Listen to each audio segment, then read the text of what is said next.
जान के तू आज अनजान भइल बाड़ू, भले दोसरे के परान भइल बाड़ू।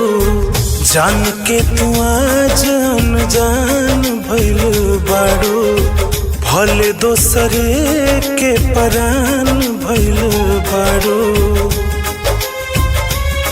एको क्षण ना सनम कबो हमरा बिना रहत रहलू।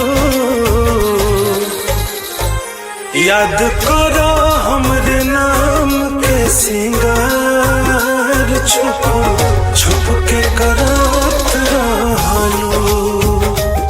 मन पर हमरे नाम के सिंगार, छुप छुप के करत रहलू।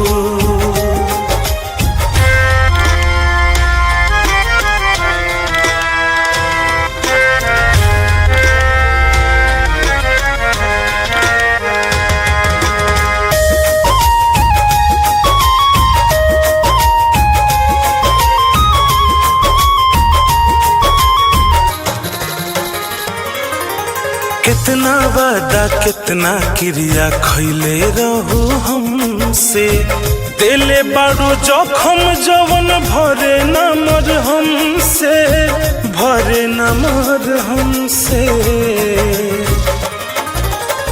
सच बोल के कर कहल कैले बारू, जानी बुझी के काहे छल कैले बारू। लागे पागल हो जाइब सचहू में पगला कहत रहलू। याद करो हमरे नाम के सिंगार, छुप छुप के करत रहलू। मन पर हमरे नाम के सिंगार, छुप छुप के करत रहलू।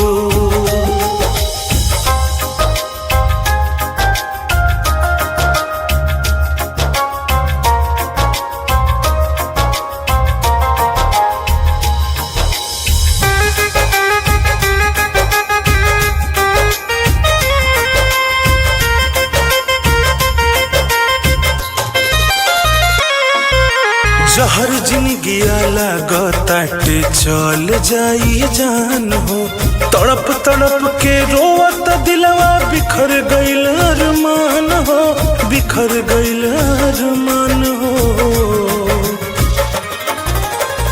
रहलू आलोक के तू खास बन के, बसल रहलू दिलवा में सांस बन के।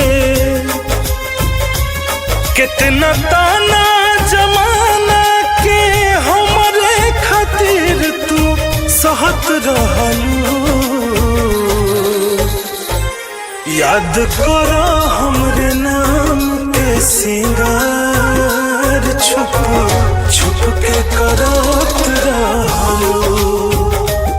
मन पर हमरे नाम के सिंगार, छुप छुप के